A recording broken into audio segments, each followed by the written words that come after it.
दोस्तों नमस्कार। हम आज इस चर्चा पे बात करने वाले हैं कि महाभारत की रचना किसने की थी।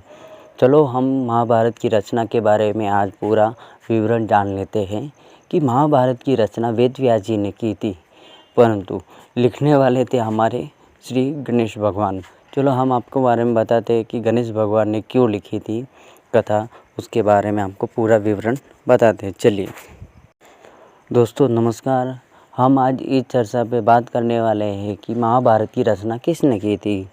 चलो हम महाभारत की रचना के बारे में आज पूरा विवरण जान लेते हैं कि महाभारत की रचना वेद व्यास जी ने की थी, परंतु लिखने वाले थे हमारे श्री गणेश भगवान। चलो हम आपको बारे में बताते हैं कि गणेश भगवान ने क्यों लिखी थी कथा, उसके बारे में आपको पूरा विवरण बताते हैं। चलिए महाभारत में ऐसा वर्णन आता है कि वेद व्यास जी ने हिमालय की तलहटी की एक पवित्र गुफा में तपस्या, संकलन तथा ध्यान योग में स्थित होकर महाभारत घटनाओं की आदि अनंत तक स्मरण करके मन में भारत की रचना कर ली थी। परंतु इसके पश्चात उनके सामने एक गंभीर समस्या आ खड़ी हुई कि इस काव्य ज्ञान को सामान्य जन साधारण तक कैसे पहुंचाया जाए, क्योंकि इसकी जटिलता और लंबाई के कारण बहुत ही कठिन था।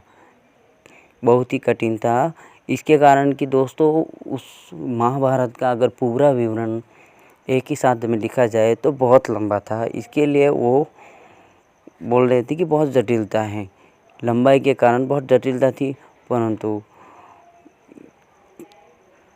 कि कोई बिना कोई गलती किए वैसा ही लिख दे जैसा मैं बोलते हो जाऊँ। और इसके लिए ब्रह्मा जी के कहने पर व्यास जी गणेश जी के पास गए। गणेश जी लिखने को तैयार हो गए, किंतु उन्होंने एक शर्त रखी कि कलम एक बार उठा लेने के बाद काव्य समाप्त होने तक वे बीच नहीं रुकेंगे। व्यास जी नहीं जानते थे कि यह शर्त बहुत कठिनाई उत्पन्न कर सकती है। अंत उन्होंने अपनी चतुरता में एक शर्त रखी कि कोई भी श्लोक लिखने से पहले गणेश जी को उसका अर्थ समझना होगा। समझे आप दोस्तों? मतलब एक श्लोक लिखने से पहले गणेश जी को पूरा श्लोक का अर्थ समझना होगा।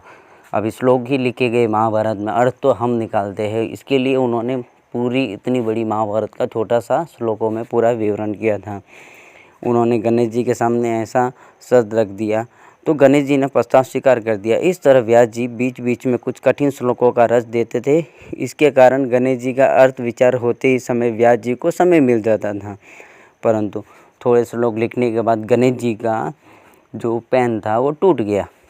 और टूटने के बाद क्या हुआ कि गणेश जी के पास इतनी स्पीड में लिखने के लिए कोई दूसरा चीज़ चाहिए था, तो गणेश जी ने अपना ही एक दंत तोड़ के उसको स्याही में डुबोकर पूरी महाभारत को लिखना चालू कर दिया। आपने देखा होगा कि गणेश जी का एक दंत है, तो एक दंत उधर से ही कहलाना चालू हो गए।